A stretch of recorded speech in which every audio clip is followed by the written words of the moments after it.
You're listening to the Real Estate Forum, where we talk all things real estate and have a good laugh along the way. The Real Estate Forum is back for a fifth episode, an autonomous episode with Brent, Jade, Gavin Staindl, and the guy that never wears a suit is back again wearing another suit. I'm a change man. Lo and behold, you're a changed man. Well, you have actually changed. You look good in suits, though, and you said 3 weeks ago that you never wear a suit, and 3 weeks in a row, guess what's happened? I've worn a suit. You've worn a suit. I'm dressing down. Well, actually, I think I'm dressing normal. You are dressing up, but you look good. Thank you. I think you look great too. I was going to say off air, but I wanted to keep this comment for on air. Is that vintage, or like you've had it since you were like 15, or did you buy it from an op shop? Well, my shirt, it says, best grandpa hands down. Now, I'm not a grandpa. I'm not even a dad. But I have a shirt that says I'm the best grandpa. You know what it was? I used to play a sport called floorball, right? Went overseas with a bunch of kids. I was representing Australia, a little slight flex. Yep. And I was the oldest in the team by about 7 years. And the kids were op shopping in Sweden, found this shirt saying, best grandpa hands down. They thought, Gavin. That's So they bought it for me. And now I wear it all the time. Good game. And then this is also, I don't know, it's vintage, but I don't know where it's from. It's an op shop somewhere. Looks like I'm a tennis coach. It does. I'll cop some lessons from you, mate. Yep. Some forehands. Damn straight, you can. So what we can do right now, if anyone's listening and want to play some tennis, I will be your tennis coach. I'll even rock up in the Vipers that wasn't allowed to wear before. Sorry, Craig. But Craig's staring at me, our producer, because you know what the exciting news is? Well, for us at least. We had 50,000 views plus in 4 days on our last episode, Brent. On the YouTube, mate. So we've cracked 100,000 in, 4 weeks now. And I think YouTube's the hardest platform to crack. So, producer is just producing an absolute quality. And apparently, we are the most viewed and listened to real estate podcast in the galaxy. Wow. No fact checks there. The visitor who we're about to introduce shortly, she actually came in and said, where are the visitors coming from? Like, where are these viewers coming from? And like, there was a couple from Australia and a couple from America. Pluto, actually. Wow. Yeah, a lot coming from Pluto, Yeah, man. some live stream. Yeah, some live stream, couple from Neptune. I'm not going to say the other one I was going to use. We have two guests. We have a bit of awkward silence in the studio here. We have two guests today. Do we? Okay, yep. Who are they? Yeah, Jade's here in person. So she's now our number one sponsor in the galaxy. Where's she as from? Well. She's from 11 Financial. Number one sponsor in the galaxy. Yeah. And then we've got Greg. Well, Greg coming on straight away because last week the missus had him under the thumb a bit. Apparently he was supposed to be on the phone from 6:30 to 7 and it was after 7 and he left us on red. So bit off Greg. So he's got a lot to do to get us back on his side. Yeah, very good. And then we've got a third guest. Are we introducing him now? We're going to build the suspense. I think we build the suspense because this guy's an absolute animal. Like you see all these good high-performing agents and they might be 30, 40, 10, 15 years experience in the game like yourself, Gav. This guy's like, I think he's 25 or 26. I'll ask him when he jumps on. And he sells over 150 houses a year. And he's a very humble man. He's a very humble man. So what we want out of this guy, we want to find out how he got to the volume he's doing. And following on from that train of thought from last week, listing presentations, what is he doing to convince 150 poor souls to list with him? Yeah, and that's as I said in a couple episodes ago, mate, that's the number one thing about real estate. Doesn't chuck everything out of your rule book. As long as you know how to list a property, you're going to be a successful agent, aren't you, Gav? I think so. I mean, I don't know much, but I can list a property or two. Okay, so where are we at? Sponsors. Let us do what we've got because we've got a new one coming on board. Yeah, you can chuck Dougie up. You can do the sponsorship. Nah, you're good with it. You do it. All right, we've got Douglas, and you know where he's from, the fire. Where is he from? Fire and electrical adaptive. That sounds wrong. He is from Adaptive Fire and Electrical. That's got so much more punch to it. He's your man for everything electrical and fire safety, which I don't really know much about fire safety. We have Greg from... He's a strong guy, by the way. Who, Doug? Yeah, very strong guy. How do you know? Have you met him? No, he just looks good in his photos. You're trying to rizz him up. Yeah. Maybe. Bit of spark in it. We have, obviously, Greg. Hopefully he's, got his phone time permission tonight. If he doesn't answer, we're kicking him off. Yeah. We'll take his money, we're kicking him off. Yeah, and then we've got Kev Choxy. He can come back on as a auctioneer guru. And then I think, I don't know, Jade, Greg, Douglas, and... Oh, we've got the lads. Lads from Bosca. Sharon. Shaz. She got a new one. Sorry, guys. Sharon. Sharon from Styled With Us. Yeah? Well, It's not past tense, it's current tense. Style with us. Yeah, start. You go with Sharon. I don't know. Style Sharon. with us. Well, I've never actually used her. I'm looking forward to using her because I've never used her. So she is a stager. Now, I'm looking forward to having a chat with her eventually because I think that staging homes has gone to a whole new realm. Forget and I know our producer's a photographer, forget the digital staging. We want actual staging. There is an emotional appeal when a buyer walks through a property that they make emotional decisions and they justify it with logical reasoning. And to assist with that, styling helps. We'll chat to her later. And Kyla uses her as her stager, and I'm pretty sure her whole office does as well. Her work is absolutely amazing. Like, I had a stager the other day, and I'm not going to drop their name, but I walked into this house and all the photo frames were off center. And I'm like, is this kind of a styling tip to make it look more abstract? But it looked absolutely terrible. So you need to have a styler that knows what they're doing. You do. So Sharon is your go-to person, and I'm going to go to her. So I'm a true man to my true to my word, man. Have you listed an auction in Lang Lang yet? No, I've got to listen. You are not true to your word. Friday. I've got to listen tomorrow. Friday, 2 days. Let's move this on. I think we're going to go for a small break and we're going to come back with our man, Greg Brydon. Can't wait. We are back. The Real Estate Forum podcast made it through the break and we're here with Greg Brydon from Apollo Auctions. Now, Greg, last week you were not present when we dialed you in, and I'm going to throw to Brent because he wants to know what happened. Greg, talk us through it, mate. Well, you can throw to Brent similar to how you threw me under the bus last week. So we'll work on all of that together. I had to do bath time with my little one, and we were running a little bit late. And 3-year-olds don't wait. For anyone that's got kids, you will be very well aware. And Gav, I know you've got one coming up. So 3-year-olds don't wait. They want their dad. What bus did I throw you under? Who with, Kev? I obviously watch the podcast back. I see what happens after our phone calls or lack thereof. Yes, he got it. You know what? I thought to myself, Greg is going to watch this and he is going to listen and he is going to listen twice. Is it true, though, on the third ring attempt, you declined our call? No, not at all. Maybe my phone just doesn't like people that ring 3 times. Yeah, maybe we're toxic. We're toxic. A bit of toxic masculinity here. Masculinity, what's the word? Yes. Masculinity? Masculinity. I've been teaching Brent some words. What was the word that we were talking before in the car park? It's not anatomy, is it? Not anatomy. Autonomy. That's not a word. Autonomy. Autonomy. Good word. It means freedom. To an extent. Could have just said freedom. Somewhat. Actually, Greg, word of the day. What is your favourite word to use at an auction? Well, at an auction. Well, I can tell you that most people in Victoria use ladies and gentlemen and here today and fair and reasonable. They are my 3 most hated sayings in auctions. I try and mix it up. I try and be in the moment and I listen to what people are saying at the open for inspection before the auction to get a vibe on how I need to represent the home. Give me your favourite word. You haven't told me anything yet. Oh, soliloquy. Define it. Almost. Please. Say it again. Soliloquy. What does that mean? A little bit like a monologue side of things. It's kind of what you tell yourself internally. Do you know what? So have a look. If you can try and spell that and chuck it into Google, good luck. Can you do me a favour? The next auction that you call, can you use the word rambunctious? Yep.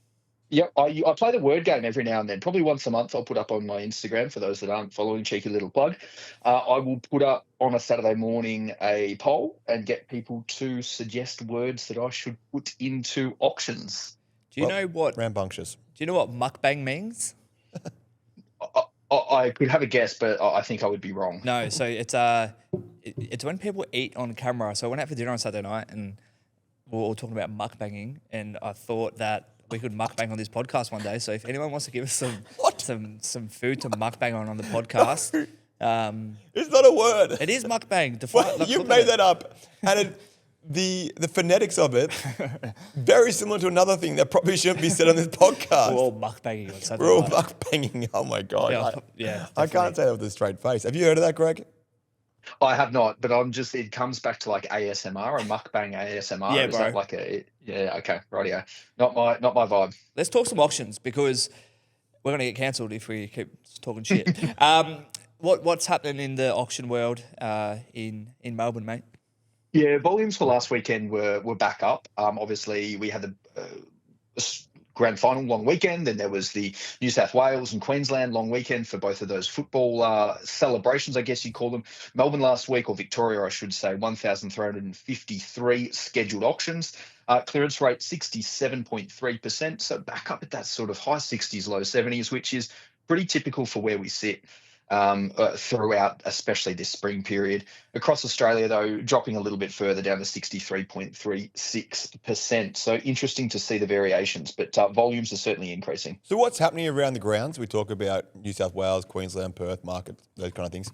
What's happening there? Why are those markets reduced from a clearance rate perspective?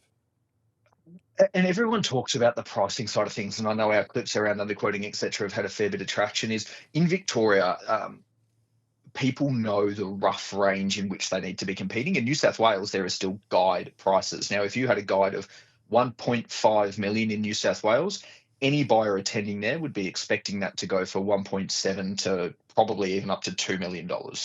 That's how wild the underquoting and misrepresentations got. Queensland is the exact opposite, where you cannot quote a price. And so there is a disconnect between what buyers think it's worth and what vendors think it's worth in certain marketplaces around Victoria, well, around Australia.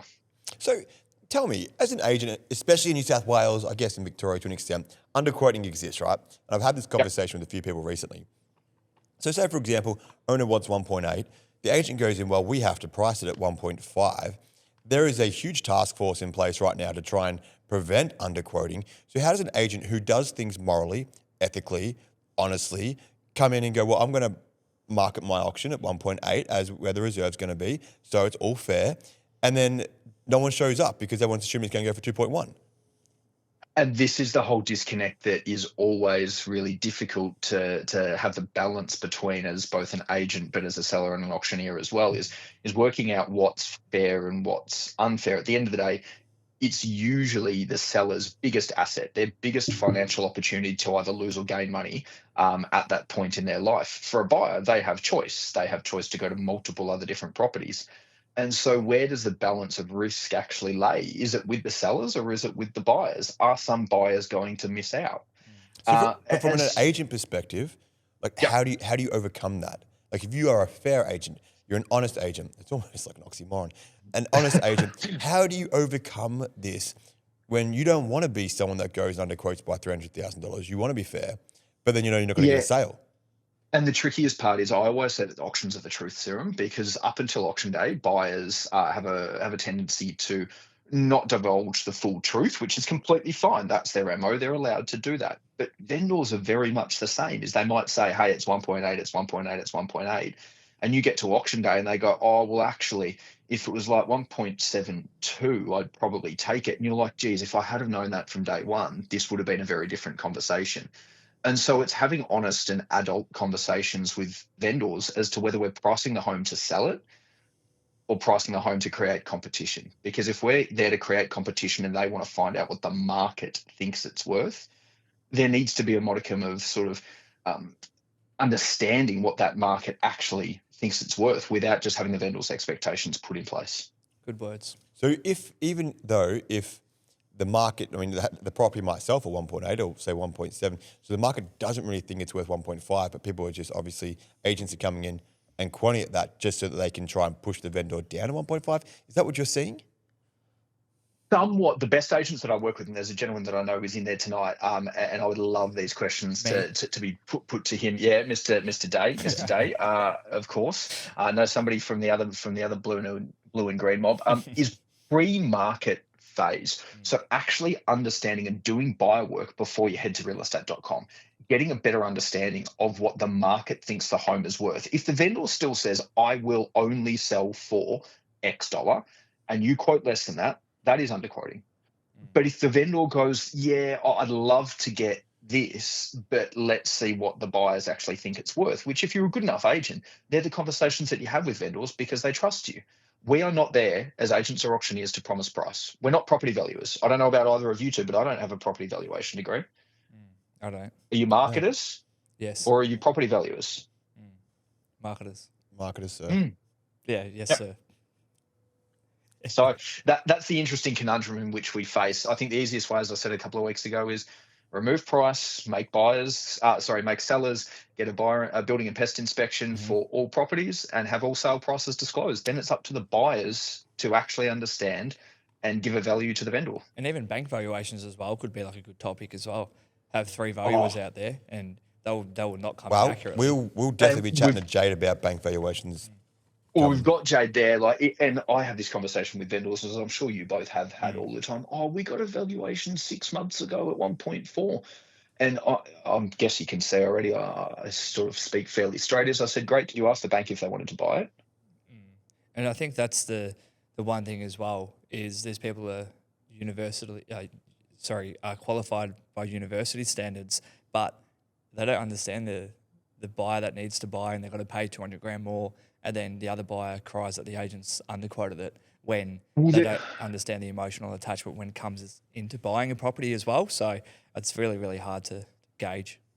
And interestingly, bank valuers typically, now there is a bit of a push that's changing here, but they typically have to work off settled sales, not unconditional sales. Now, the average settlement period is 60 to 90 days. So all of their data that they are basing a property's value off is at least 60 to 90 days outdated from today's market. Now, we know markets can change within 30 days, within 14 days. So, and also, the premise of a bank is to have debt out, because if they have debt out, they earn interest. So the higher level of value they put on a property, the more debt that they have out, which means the more money that they make. Yeah, correct, man. Well, thanks so much, Greggy. Your insights are absolutely amazing, as always. Are we going to see you next week or hear you? I'm in. You'll hear me next week. I'll be at an airport in Adelaide next Wednesday evening. But well travelled, man. Yeah. Any passing comments, Greg? Anything you want to say in summary before we put you out? Oh, the best thing I can say to sellers and to buyers, either of which are listening, which I'm sure they are, is you've got to have some form of trust, especially the sellers, with the agents and the team that are working for you. Nobody likes real estate agents. I'm sure you both know that. So the goal of the agent is to help you get sold. 100%. They might like you. They might like you, Gav. Maybe not you, Brent. Yeah, I don't think many of them do. No, that's okay. Thank you very much, my man. Greggy, we'll chat to you next week. Enjoy Queensland. Catch you, bro. Love it, gents. See you later. Bye. All right, so on trust, actually, interestingly, the Sydney Morning Herald, which is a big newspaper, it's like the equivalent of the Asia and Victoria up in New South Wales, they did a study around trustworthy professions. Obviously, up top, you'd expect doctors, paramedics, those kind of people, nurses. Down the bottom, have a guess what the bottom 3 were. Sex workers.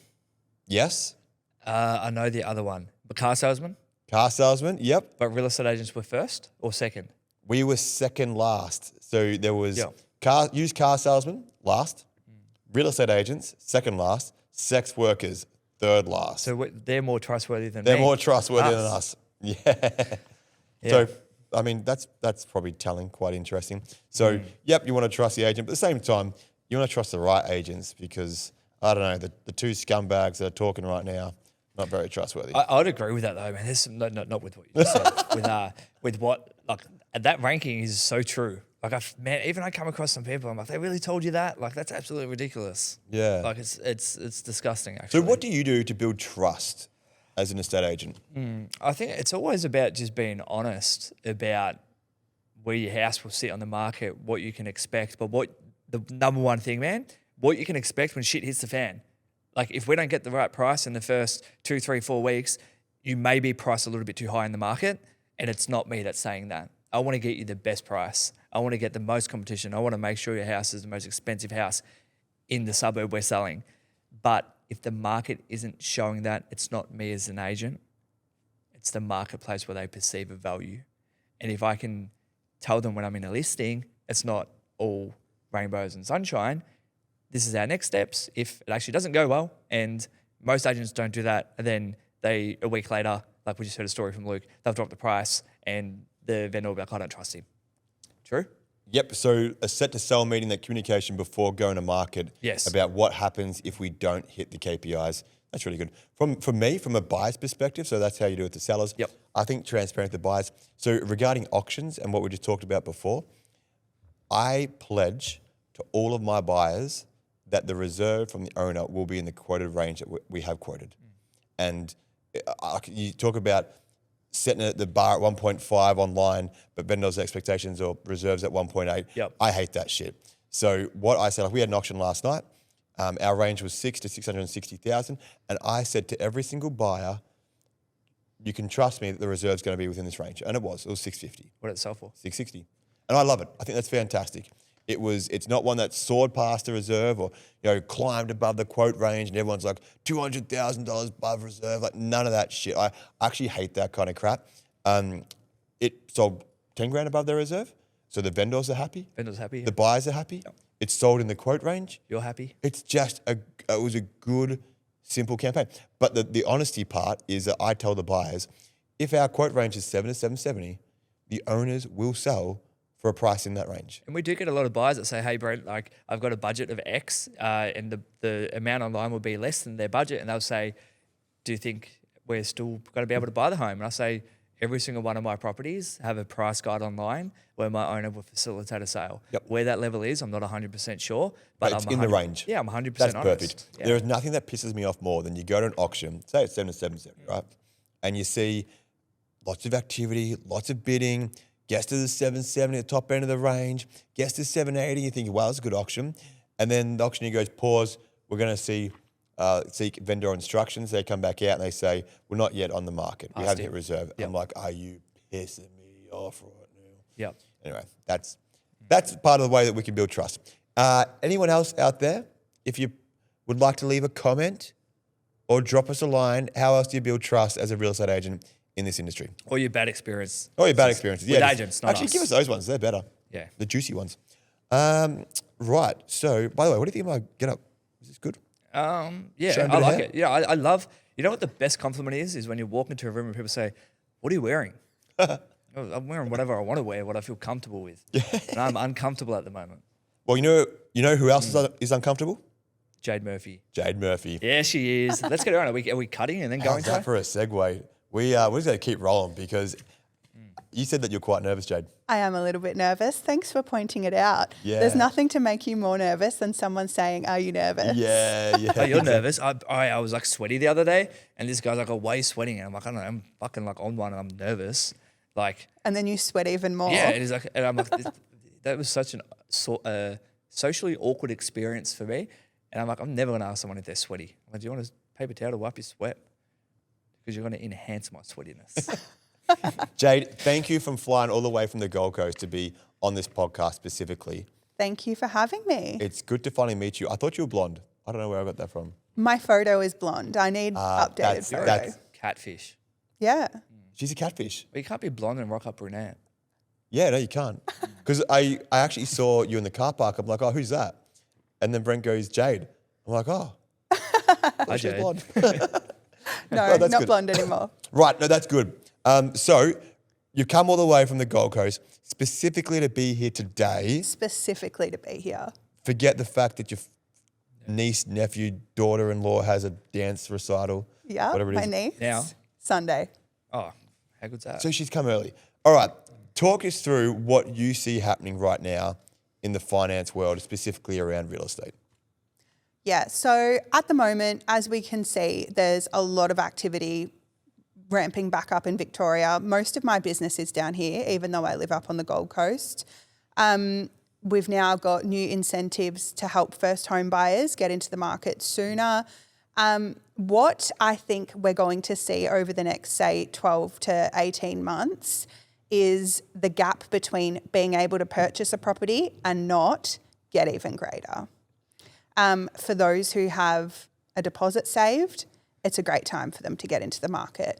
For those who are only just starting to save a deposit or starting to think about it, it's a little bit more challenging for them. You know, on the average income, let's say you're on an $80,000 income, once the tax man takes his portion and you've paid rent or board, groceries, petrol, there isn't all that much left for savings, right? And if it's going to take you 2 to 3 years to save a deposit for a house that might be worth, say, $650,000, by that time, that property is going to be worth what, say, 700 plus in a market that is moving like it is at the moment. Yeah, 100%. So the rich are going to get richer and the poor are going to get poorer. I really think that first home buyers, even though we have these incentives to help them get into the market, a lot of people are going to need help from their parents and have parents as guarantors. You know, I think there are a lot of people that are like, we did it ourselves, so can you. But when you're comparing buying your first property in the 90s to comparing to buying it now, you're not looking at comparing apples with apples. It's such a different scenario. You know what I mean? It's going to be a lot harder today than it was back then. So I think for parents that are in the position to be able to help their kids get into the market, that's going to be a big... Which sucks for the generation that don't have parents that can afford to help them. Yeah. Absolutely. And so they're on their own. Absolutely. Until some major recorrection to the way that we sell houses in Australia is changed, right? Absolutely. The system is broken. Yeah. Is it? I wouldn't say, look, some people would say it's not broken. It depends who you're talking to, right? There'll be some people that think the system is great. What do you say? At the risk of sounding, I guess, blunt, I think anything is possible if you're willing to put your mind to it, right? I think everything comes with a sacrifice and a reward, and there are people that will get a second job to be able to save a deposit. But getting a second job sometimes means spending time away from family, spending time away from friends, and so on. And so there's a lot of people that won't do that or can't do that. But yeah, I think anything that you can put your mind to is possible, but it's whether you can make the sacrifice to make it happen. Yeah, 100%. And going into like the banking information, what would be the cheapest bank at the moment for a first home buyer? For a first home buyer, Westpac's looking pretty good under the scheme. We're looking at around 5.45%, which, yeah, that's a pretty sharp interest rate at the moment. Do you think they'll get below 5 from a borrowing capacity? Yeah, I think next year, around mid-year, we'll see it settle at around the high 4s.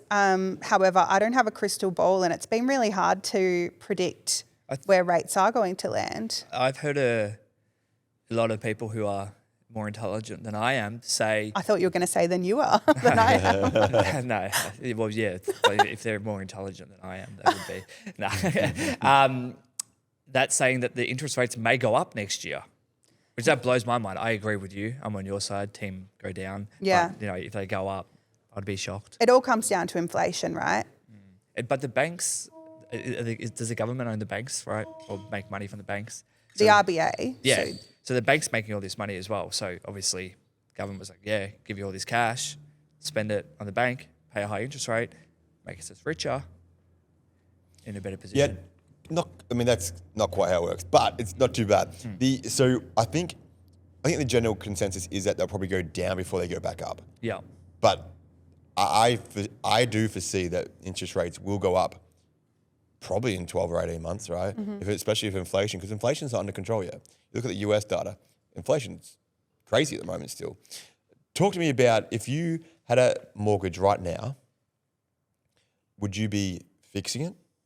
Would you be keeping it on variable? Would you be maybe fixing it in 6 months' time if interest rates do come down a couple of slots? At the moment, I give the option to my clients because there are some attractive fixed rates with a 4 in front of them.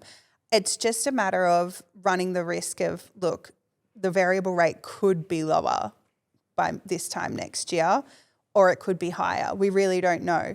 When fixed rates were below 2%, we were like, lock it in for 4 years because you knew you weren't going to see it any lower. So right now, it's just a matter of presenting it. And if someone is like, you know what, I prefer security over the potential of it being 50 basis points lower, then they can take that option. I never really recommend to fix the total amount anyway. If a client is fixing, it's sort of like a 80-20 or 50-50 kind of split. Is it minimum 2 years?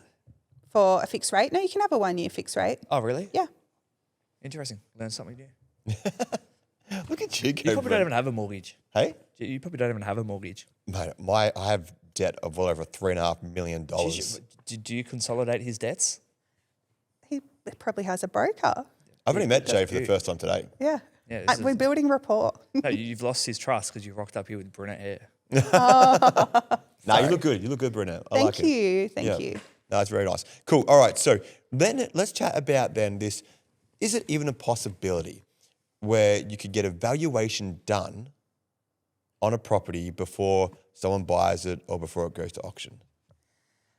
Yes, you can get a valuation done. There are some banks that will require a contract of sale. Yep. However, you can order it through the bank, but it's if the agent is willing to, I guess, take someone out there and do an appointment for a valuation for someone that may not be buying the property. I would all the time. Could an owner order a valuation and then say this is a valuation from ANZ, Westpac, whatever it is, and along with the building report, say to a buyer, well, it's come back at 950. Our quote range is 9 to 990. Bang, looking good. Absolutely. So for a lot of real estate agents that I work with, they sometimes use that as a tool for, I guess, setting expectations with their vendor as to we can get our in-house broker to get a bank valuation done on your property so that you have that as well, just so that they can actually see where their property sits in a certified valuation, which is always going to usually come in probably a little bit conservative. As Greg said, it's looking at data that settled 3 months ago. Yeah, perfect. Well, we might come back to this. We're going to take a small break. Yep. Jade, don't go anywhere because we're coming straight back to you. Yep. We're back with Jade Murphy, 11 Financial, chatting all things finance and how it really impacts from a real estate perspective. Jade, just run me through just quickly, how quickly can a person get a pre-approval right now?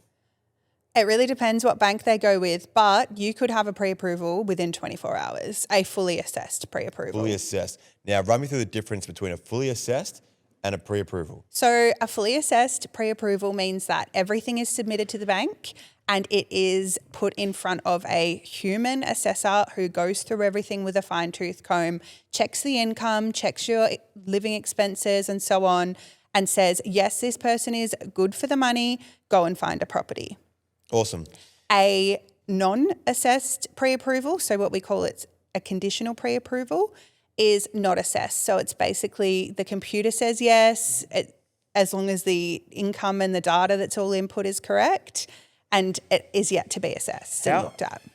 How did you get mine approved so fast? And don't talk about just how did you get the bank to get it done so quick?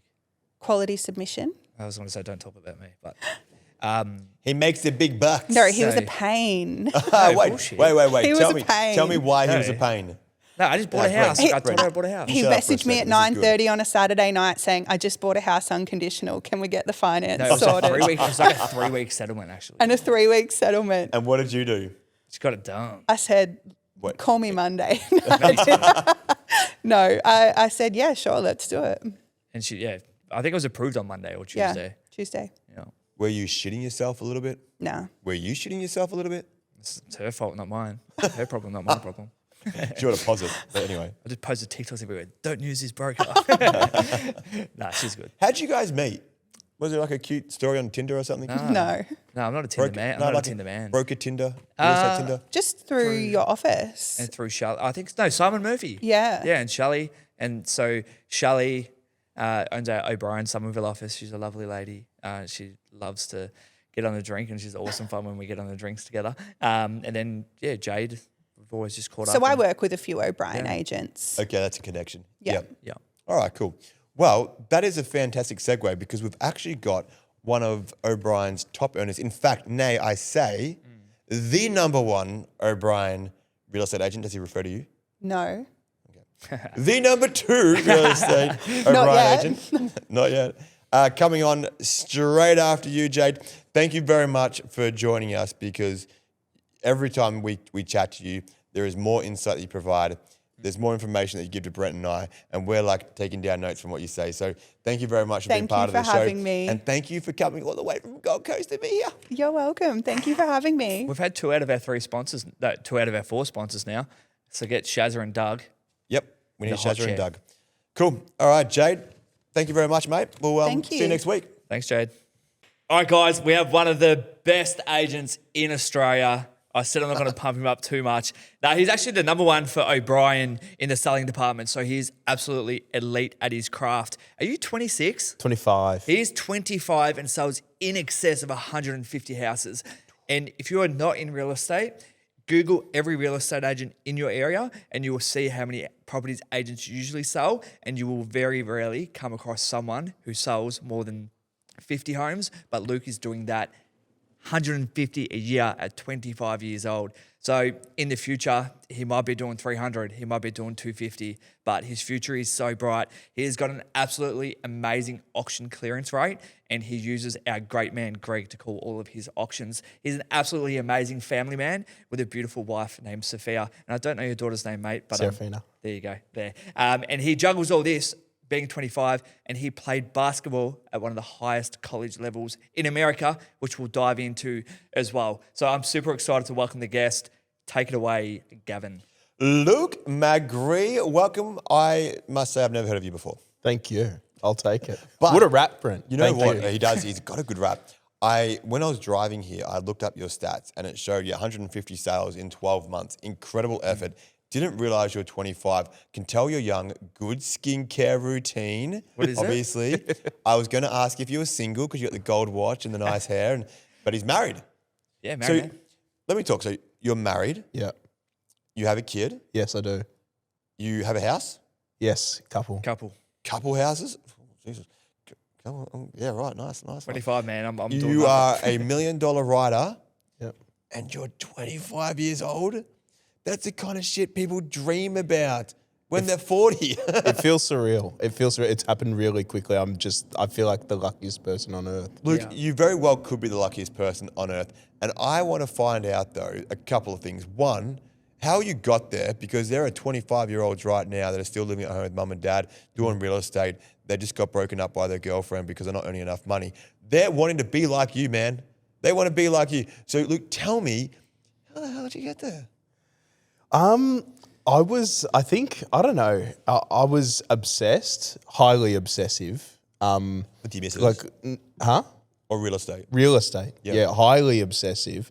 And like I said just before off camera, like I fall asleep at night to real estate podcasts. So this has just happened with also I don't want to just give myself all the credit. Like I've got an incredible family and I've gotten really lucky with the team members that I've put on. They've helped me. So the 150 sales a year, that's not me. Just to be clear, I list them and I manage and oversee it. But Riley, Andre, and Kat, they do so much of the heavy lifting for me as well. So not all me. And then I was just obsessive. Yeah. Okay. So very humble guy. We don't want to talk about the team just yet. We want to talk about you. Sure. Obsessive. What do you mean? You just like on a realestate.com every night going through properties, or what does that mean, obsessive? Just like every single day, I would just wake up and go, "Where's my next listing coming from?"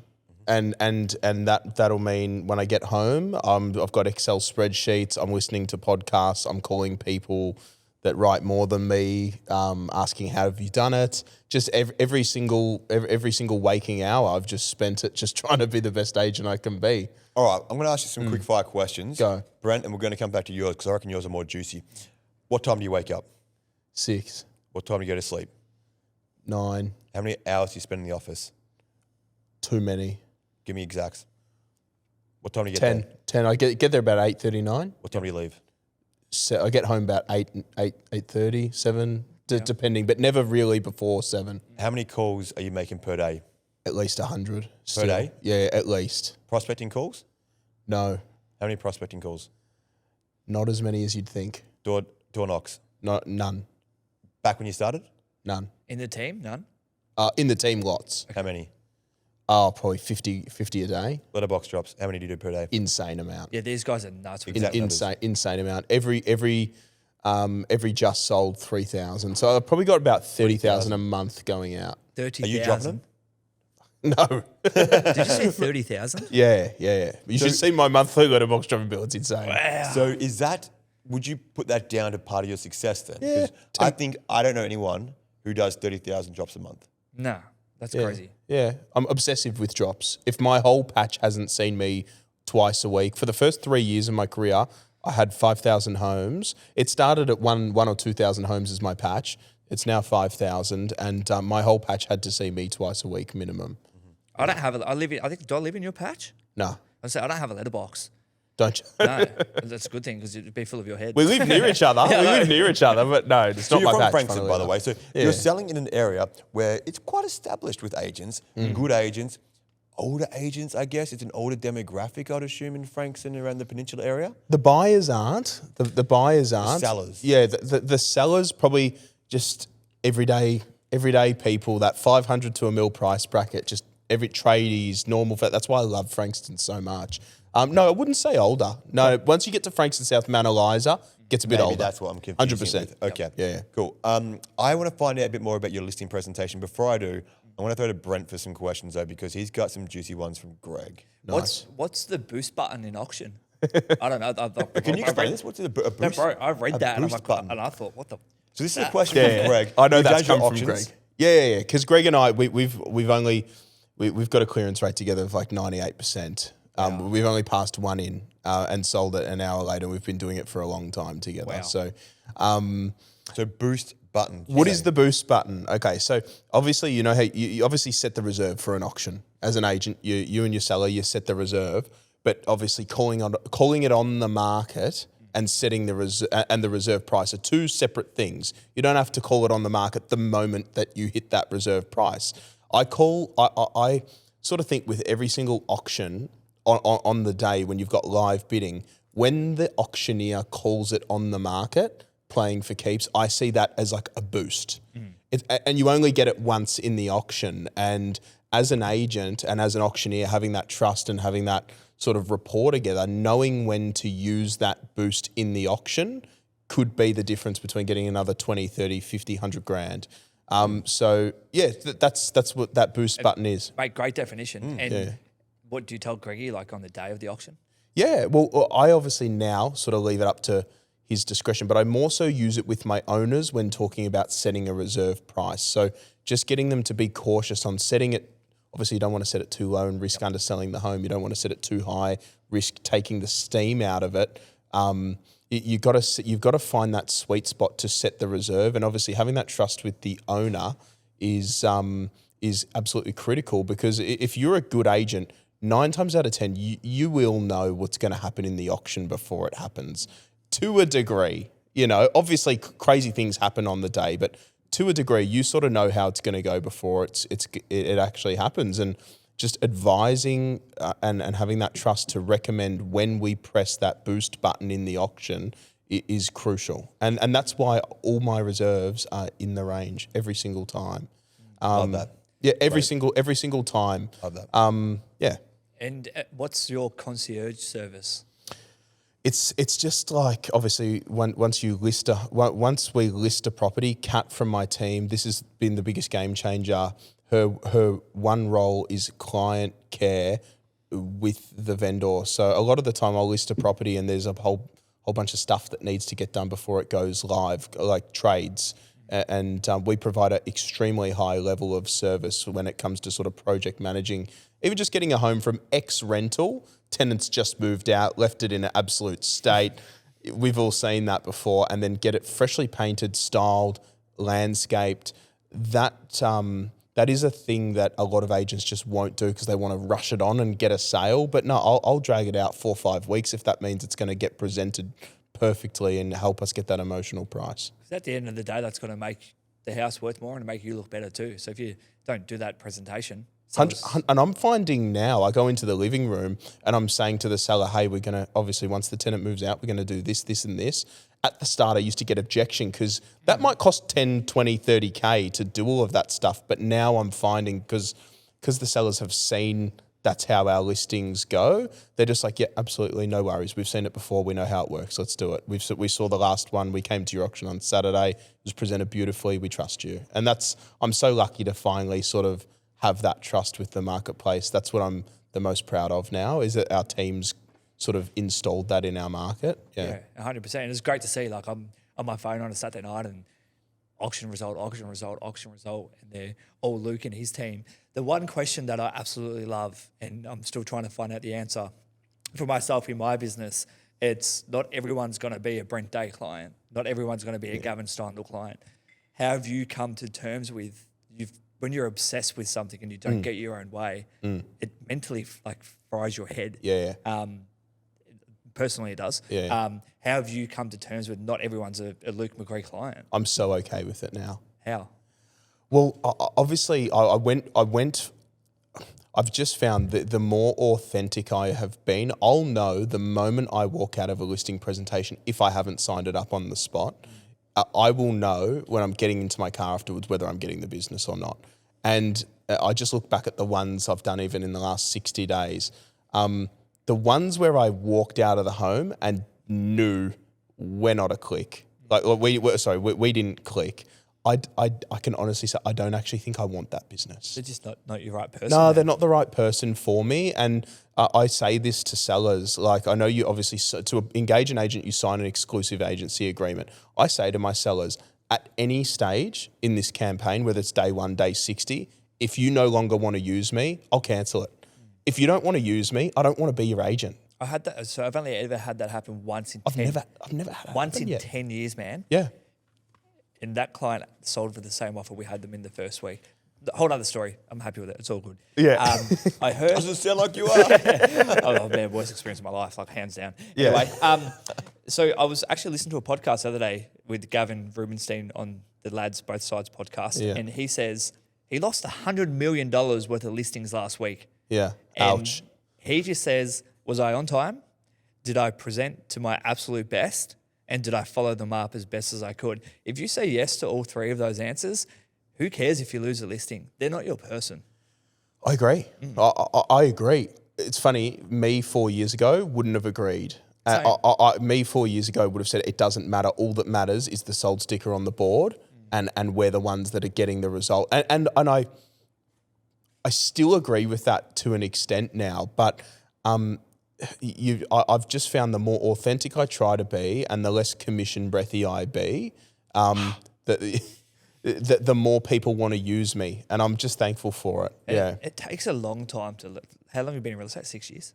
Yeah, for 5. Yeah, 5. But it takes a long time to learn that. Like I think I've only started to find that in the last 18 months, man. I've been doing it for 10 years, so you're well on track for great future success too.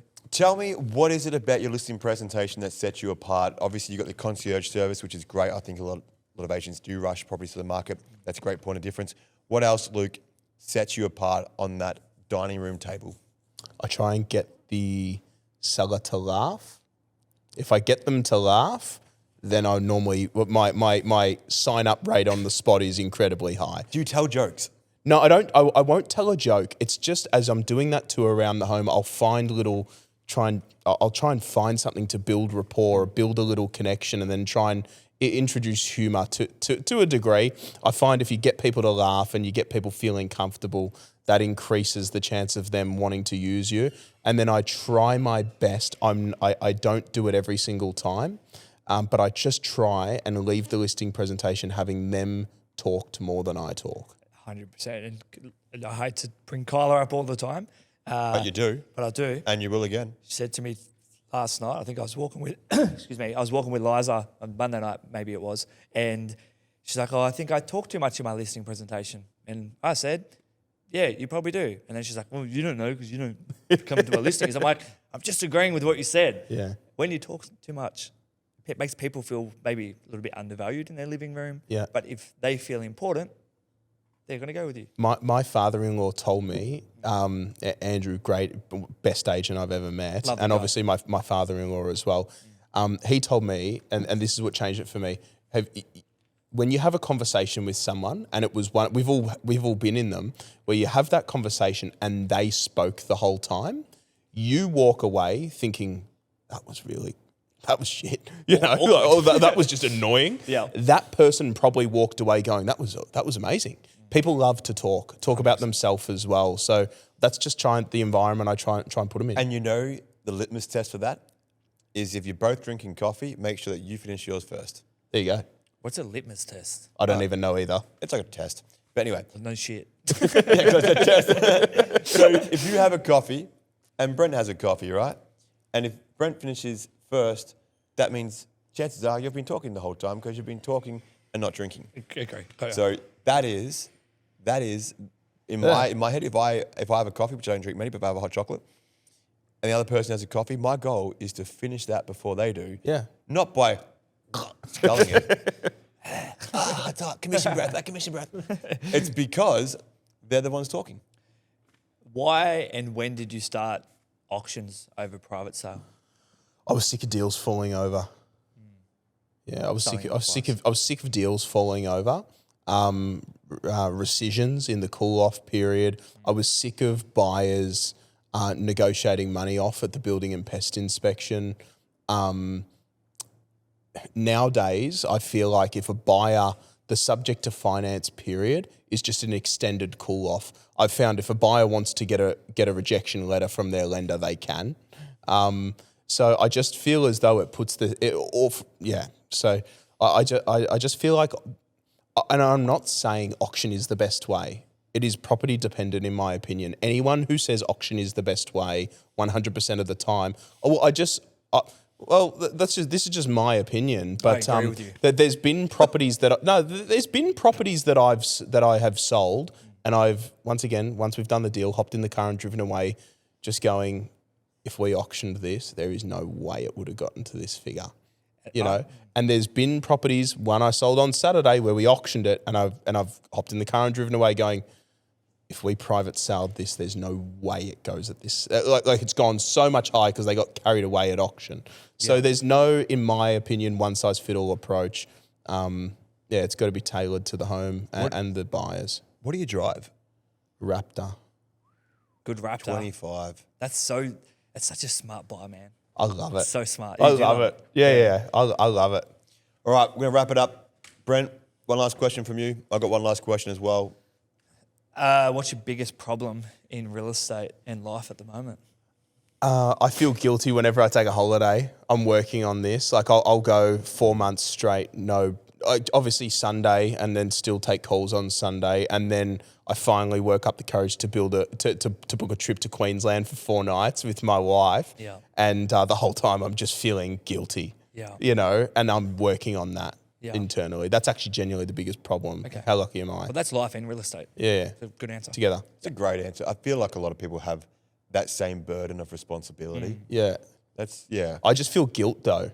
Yeah, I'm the same. But I perform so much better when I'm on a holiday and I come know. back. And I'm just trying to, I've had like 5 days off maybe this year, and I feel like I'm not performing to my best. Yeah. Yeah. You got to prioritize it. You got to need a holiday. I'm having one. I got on November the 20th. Nice. And then Last December. question from me, Luke, is if there are other 20 to 25-year-olds out there that are busting their balls to try and get into the industry, or whatever the version is for the female equivalent, I'm not so sure, but they're working their butts off to try and get there, what's your advice to them? Be obsessed. Speak to people who have got the results that you want to have. Be careful who you take advice from.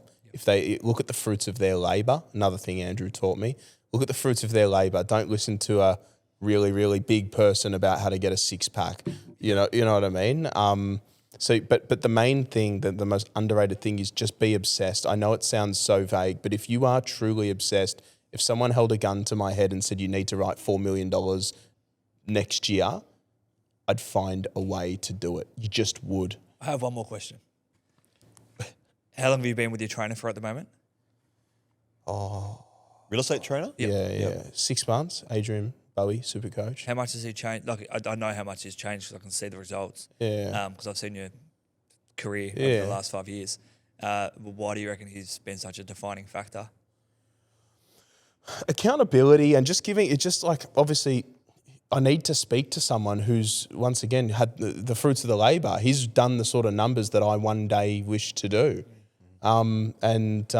Before Adrian Bowe, I was talking to someone that was writing $1 million, and now I'm writing 1.718. I want to talk to someone who's done 3 or 4, and then one day I want to speak to someone who does 10. I'm gonna have to call Alex Jordan or something. I don't know. Gav, Yeah. years. Nah, awesome. Thank you so much for joining us. Thank you, Thank mate. you for Thanks for having driving me. all the way out here. I know it's in comparison to Jade flying down from Queensland, it's just around the corner. But we appreciate you Thank coming you. down here nonetheless.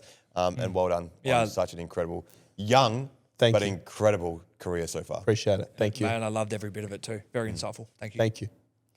Right, so we're back. That's basically the wrap for Week 5. Can't believe we made it this far. Brent, every day I get to come here with you is another day in paradise. Thanks, my man. And I just have to put a little disclaimer in here. If you ever see me and Gav or Gav and I laughing when the podcast starts, it's because Craig, our lovely producer, says, wait for the clap and claps. If people understand what the clap is, The connotations behind it. yes, you'll understand our immaturity. So Yeah, you understand that we have a very low sense I of humour. reckon, yeah, I reckon we should end this show with the clap today. Well, yes, but before we do, just want to say a big thank you to Jade and Luke. What did you take out of that? I think with Luke, he says that he wants to learn from people who have done what he wants to do. And I had lunch with him maybe 12 months ago or this time last year. And I sat down and I said, what do I need to do to get to your level? And he was an open book and he just said, be obsessive. But when you go into a listing presentation, don't do everything you can to get that authority and do not leave and be absolutely ferocious. And you can see that within him. He's so obsessive. And when he's in that listing presentation, he's doing everything he can to get that business. So that's my biggest takeaway from our personal experience and having him on the podcast today. I love Jade's talks. I thought she was fantastic. Yeah. And unlike a lot of other people who give financial advice, her response isn't always, it depends. You know, like she tries to say it depends and then we pin it down to the ground. Like, all right, well, now give us a real answer. Yeah. So I really like Jade's talk. Now, Craig was saying something to me about saying something I didn't know what he was saying. So I want to obviously thank the sponsors again. Yep. Thank you very much. Adaptive Fire and Electrical, Douglas, thank you so much. Need to get him into the studio one time. I actually still haven't met him. Greg Apollo Auctions, you did well, not rejecting our phone calls. Jade, obviously, thank you very much for coming down. And Sharon from Style With Us, which we'll have to get her on the podcast at some stage because we need to know more about that. Now, so Craig is still, I don't know, I've got these headphones on and Craig's, hey? I can listen to what Craig's saying. So he said sponsorship, so you heard that, so good job. And then I didn't hear that. and now Sharon is coming on live in the studio. You know, let's get into the style of this joint up. Yeah, this is... Maybe she can We're bring still some waiting stuff. for this. There's meant to be a neon light here, Craig, that you ordered apparently 6 weeks ago. But before we go, next week we're announcing who our mentor kid is going to be. I know we said last week, it's actually going to be this coming week. We're going to announce who this kid is going to be that we're going to help mentor to get him from the doldrums to the Luke Magree. Yep. And if anyone has any recommendations who you want on the podcast, we'll get them on. And if they don't want to come on, we'll bribe them. Let's get Richard Branson. Dad. Craig, give him a call. Yeah, Craig, work it out, all right? Thank you very much, guys. Thank you to our amazing guests. And Brent, as always, my man. I'll see you next You've been week. amazing. My dude. Thank you.